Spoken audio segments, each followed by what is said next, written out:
The Houston Rockets and the LA Clippers tipped off an in-season tournament game where James Harden finally got the Clippers a win in the month of November. But look, all I want to say is it's about time, one.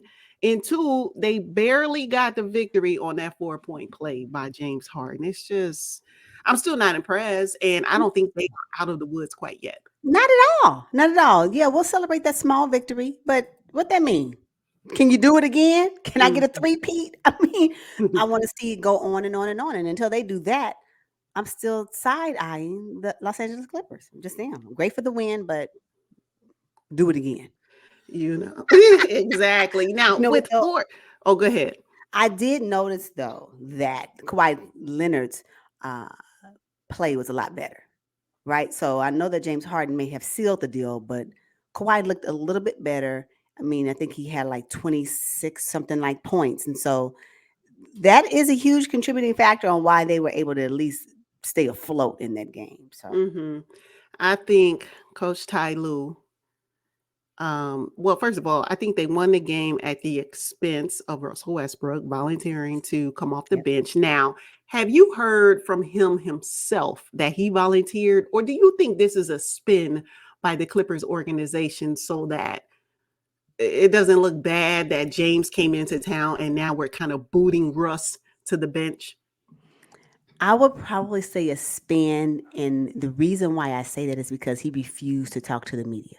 See, If it was his choice, then he would have no problem talking to the media because then he can definitively confirm it. Because you know that would have been one of the questions they would have asked. oh yeah, So that's why will lean toward the idea that it is a spin and that he feels slighted in a certain way. I That's would why I say too. it. That's hmm why I say it. Yeah. Wow. You would think with four first ballot Hall of Famers and a championship head coach in Ty Lue, I mean, they would have figured out how to make it work where you got all four all-star, superstar players who once carried their own teams. You seem like they would have figured it out a lot sooner, but I am just not impressed. And also, Bones Highland has completely been thrown out of the rotation at the expense of trying to figure this out. I am not a fan of that. I think it will come back and sting them as we get further into the season when those injuries start racking up for PG and Kawhi because they are going to happen. Mm-hmm. And I just don't think that's a good look. I really don't. You know what? I really feel, sad. And I know that they put Terrence Mann in the starting lineup in that game against the Rockets, but Terrence Mann, when you get an opportunity, you're gonna have to have more than 1 point. That You ain't just gotta that have ain't to. you're gonna have to, right? Yeah. Because that wasn't a good look. And not when you were on the court for 21 minutes. Nah, you can't do that. And I know you cannot tell me that Terrence Mann don't feel a certain way. He probably was like, why couldn't I get traded to the Sixers? You You couldn't put me in know? that package, right? Like, you know what? The Clippers are investing in the veteran players, and I just don't know if their return of investment is going to be a positive one in the long term. I just don't Well, know.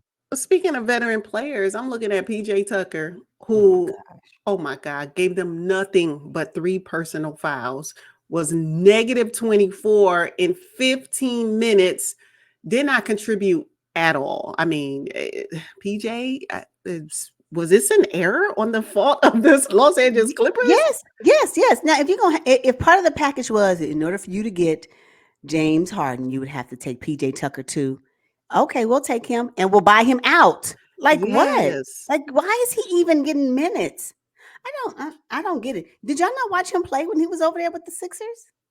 They Uh, couldn't stand him on that roster. I mean, the fans, of course. What are you talking about? uh, I don't like this today as I speak. I don't care for this roster for the Los Angeles Clippers yeah. today. Now it may Yeah. change after the All Star break. Maybe something to change after the holiday season. I don't know, but as I'm speaking right now, I'm not here for it. I don't. I did not want the trade for James Harden. I did not want them to bring him over, but they did, and he got helped with one win. And then Russell Westbrook is now coming off the bench, which I am not upset about that because he did that with the Mhm. Lakers. I just don't like how they treat him. It's the treatment Yes. for me. It's a treatment for me. Yes. Yeah. Yeah. Yeah. Indeed. Okay, so the Clippers were able to pull out the victory, a 6-point victory, but I think the fouls called were a little lopsided. I Mhm. mean, because I'm looking at 28 personal fouls for the Houston Rockets and 19 for the LA Clippers. That's the game right there. Mhm. I You think got the it. refs were, really pulling for the Clippers to pull it out. They were at home. They were riding a pretty long losing streak. And I think the Houston Rockets gave them all that they could handle had it not been for James Harden's, miracle shot at the very Mhm. end. They Mhm. probably would have continued on with their losing streak in the month of November. Exactly. Exactly. Exactly. So hopefully this win will boost their confidence, give them some hope that the future is bright for the Los Angeles Clippers. But you know, the Rockets is nothing to sleep on. Oh my goodness. They gave them a run for their money, and I'm telling you, if that basket that James Harden shot up wouldn't have went in, we would be talking a whole different. We're having a whole different discussion today. So I Hmm. don't know. I'm just saying the Rockets came out. I think they played a really good game though. But again, we looking at Jalen Green dropping his 20 points. I mean, golly, this guy is so electric. And I was really impressed with Alperen Sengun bodying up Mhm. Ivaka Zubac. I mean, that was really nice to see. I was like, oh man, this is a game within the game right now. Yeah, and I think that's one of the reasons why the Clippers know they need someone else, and they decided to um, bring in Daniel Tice. I don't know how much Oh, he's going to contribute, but they did bring him in. So, he uh-huh. played a couple of minutes and had a couple of points in this game against the Rockets, but we'll see what he does long term. But Ivak Subak, he will need a backup. Yeah, you're right. They do need some extra enforcement.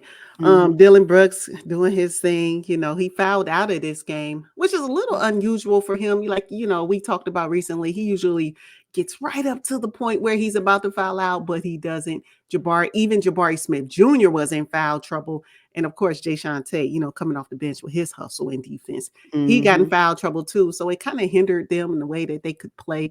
But I think when you talk about, Fred VanVleet leading this team with Ime Udoka on the sidelines, I think there was one part of the game where I saw Fred VanVleet kind of get into Alperen Sengun, just veteran leadership. It wasn't disrespectful, but it was more so setting the expectation, what he expects and what Coach Udoka expects from the players, during the game. That can't only happen during practice, I think.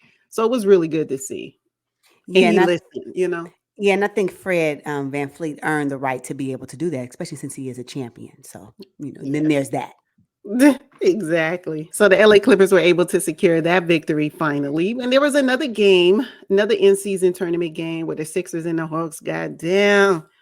Ooh, is it me or has Tobias Harris kind of stepped up his game? You know? Tobias Harris, who he that dude now? They Mm, needed that. I mean, I think that was what was missing last season. Tobias Harris being who he is today.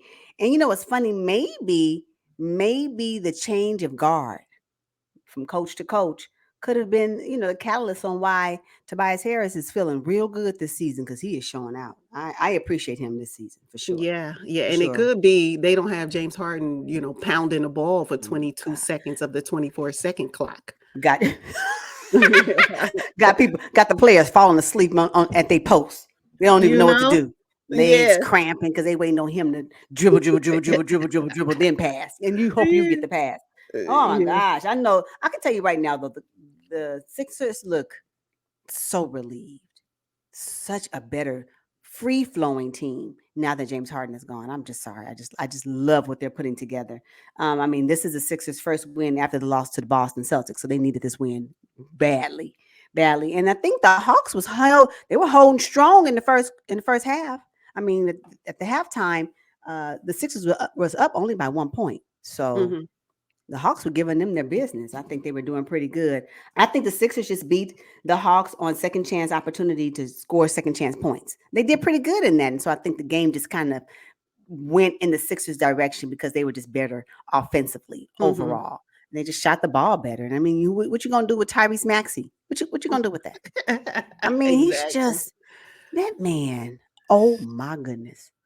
You know what? I'm so glad that Nick Nurse is the coach right now for this team because it is really shown that if you have the right coach that trusts you to do your job and can give you pointers on how you can become better, you do become a better player. And I think that's what Tyrese Maxey is actually experiencing this season.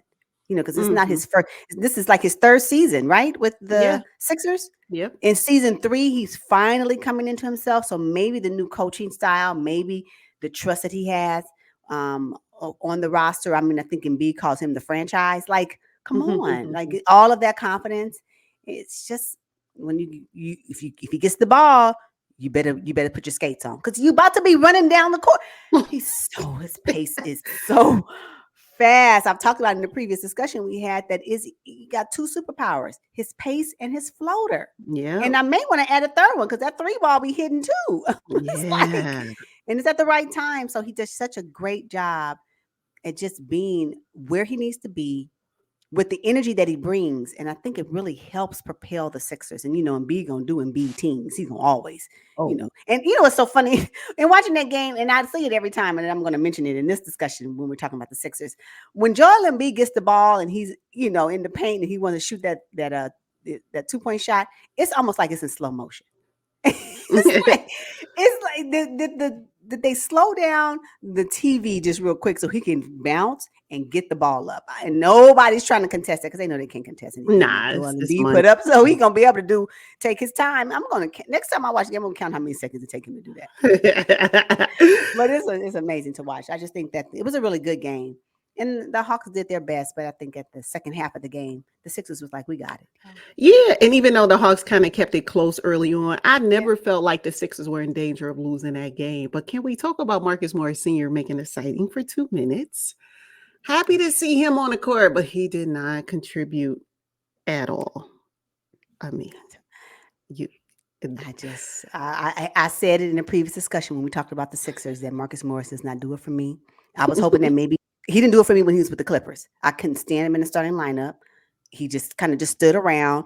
He seems kind of stiff. He's a little stiff for me, right? Like maybe he should do some Pilates or yoga because he looks up a little bit. But I was hoping that now he's going home to Philly, playing with the Sixers, maybe he'll get his mobility back. I don't know what's the right word, but I'm not surprised that I saw that. Oh man, that was disappointing because I've been kind of singing his praises just a little bit. I just wanted to see what he can do, but seemed like him and PJ Tucker both are fishes out of water. Oh, I can't. How do you trade 1 for 1? I know, just a dud. But that Rocco? Yeah. He looks really good on the Sixers. I love the role that he's playing. Coming off the bench. I like how they're using him right now. So I do enjoy seeing Rocco. And I'm always a fan of Batum. So oh, definitely. So look, has anybody checked on DeAnthony Melton's ankles after Trae Young put him in the spin cycle? Oh my God, that was so embarrassing. Oh so embarrassing for DeAnthony. I think that every player should just anticipate that they will be put in the spin cycle at one point in their career. Oh my God. And you just hope that it only happens one time. You just want it to happen just one time. But that was pretty funny, But Trae Young is known to do that at least once a game, at least. But I think it adds insult to injury when the player, in this case Trae Young, actually makes the shot because they don't really have the same effect when they don't make it. You're right. You are correct. It doesn't. The punch is gone if the shot doesn't go in. You're right about that. Yeah. Okay. Now, Sadiq Bey, he's got to be so thrilled that he's on the Hawks now instead of the Pistons. I mean, at least he has an opportunity now, right? Sadiq Bey was just kind of invisible down there with the Detroit Pistons. So happy to see him. Also, Jalen Johnson was a breath of fresh air for the Atlanta Hawks. I really like him. I mean, golly. I mean, they got rid of John Collins, but Jalen Johnson is nice for the Atlanta Hawks. Mm-hmm. Yeah, I do like to hear Sadiq Bey's name. He's getting more notoriety. I think he'll have that with the Hawks that he would have ever had with the Pistons. So, yeah, it is good for his career, I think. Yeah. It was kind of interesting to see DeAndre Hunter get ejected, which was his first career ejection. That normally doesn't happen. I think he was just frustrated. It was not his night. And not only that, when DeAndre Hunter was ejected from the game, it took away some of the Hawks' defense because he's a major contributor to their defense. So with him not being there, they kind of had to figure it out without him. And that was kind of a struggle for them in the second half, for sure. Absolutely. So, the Sixers went on and defeated the Atlanta Hawks 126 to 116. Cannot wait for the next set of in-season tournament games. This has turned into a really good idea by Adam Silver and his team. Don't you I think? think so. You know what? I know that the games are intense anyway, but something about the intensity level being heightened during the in-season tournament games. Is it the floor that's doing it? I don't Oh, know, but God. it just seems like the players have bought it seems like the players have bought into what this is. And if you think about it, if you're a true competitor, anytime you have a chance to hoist any trophy, to be a winner at any capacity, regardless of where it comes from, you're going to want that. And I Hmm. think that this is really showing. And it's so funny because the teams that are always slated to be top of the league at the beginning of the season are being dethroned by some of these other teams, that were at the bottom of the conference in 2023. And I'm just like, the in-season tournament Hmm. is turning up a notch, and I think it's a really good thing. I don't know how to really take the in-season tournament when it first started. I was like, really? But the games still count, and I guess. But I do believe the intensity level is a little bit heightened during those games. And I think too, Yeah. there is something to win, right? You're going to win a trophy. You want to be the first of anything, right? And then there's some money attached to it.